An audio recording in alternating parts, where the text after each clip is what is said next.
श्रीराम समर्थ. 23 नोव्हेंबरचे प्रवचन. भगवंत कल्पनेच्या पलीकडे आहे.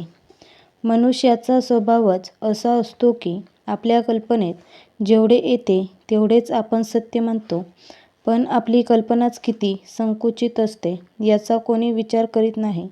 जो कल्पनेच्या पलीकडे आहे, जिथे कल्पना थांबते, ज्याला कल्पना बांधू शकत नाही, त्याला कल्पनेने कसे ओळखता येईल? जो ज्ञानाच्या पलीकडे राहिला आहे त्याला माझ्या तोकड्या ज्ञानाने कसे अजमावता येणार? माझ्या बुद्धीच्या पलीकडे तो आहे, तेव्हा त्याच्या इच्छेनेच त्याचे खरे ज्ञान होणार आहे.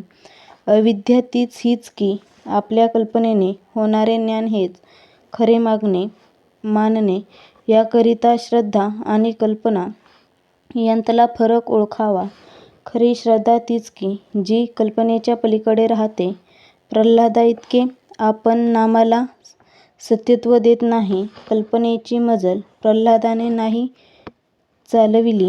कल्पनेच्याही पलीकडच्या गोष्टी जर आपल्या यःकश्चित संसारातसुद्धा घडतात, तर भगवंत त्या कल्पनेच्या पलीकडे राहिला असे मानायला काय हरकत आहे? सूर्यप्रकाश जसा सर्व ठिकाणी भरलेला असतो, त्याप्रमाणे देवळात, घरात, तीर्थक्षेत्रांत सर्व ठिकाणी परमात्मा भरलेला आहे. परमात्मा फक्त विद्वानांचा किंवा श्रीमंतांचा नसून तो सर्वांचा आहे. भगवंत सर्वांचा आहे, म्हणूनच सर्वांना तो सुसाध्य असला पाहिजे. एखादा मोठा गणिती हिशेब लवकर करू शकतो, परंतु खेडेगावातले अडाणी लोक गणित न शिकताही हिशोब बरोबर करतात आणि त्यांचा व्यवहार बरोबर चालतो. तसे विद्वानाला कदाचित भगवंत लवकर प्राप्त होईल, पण अडाणी माणसाला देखील तो प्राप्त होऊ शकेलच. भगवंताची दृष्टीच अशी आहे की त्याला आपले अंतःकरण स्पष्ट दिसते. ते जसे असेल त्याप्रमाणे भगवंत आपल्याला जवळ किंवा दूर करतो. मनुष्य जन्माला आला की सगळी नाती त्याला आपोआप येतात.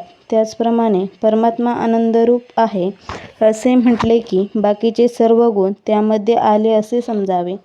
जसा मारुतीमध्ये देव अंश होता, तसाच तो आपल्यामध्येही आहे. त्याने तो फुलविला, पण आपण झाकून तो विझवून टाकला. त्याला काय करावे? मामलेदाराला बरोबर असलेल्या शिपायाची भीती वाटत नाही, चोराला मात्र त्याच्याबरोबर असलेल्या शिपायाची भीती वाटते. त्याचप्रमाणे भगवंत आपल्या पाठीमागे आहे ही जाणीव ज्याला असते, त्याला उपाधीची भीती वाटत नाही, कारण ती त्याच्याच इच्छेने आली आहे अशी त्याची खात्री असते. आपण आपले मागले घडलेले सर्व भगवंताला अर्पण करावे, मग पुढची जबाबदारी त्याच्यावर पडते.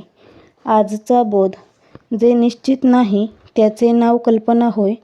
देव आहे असे निःशंकपणाने वाटणे हे ज्ञान होय.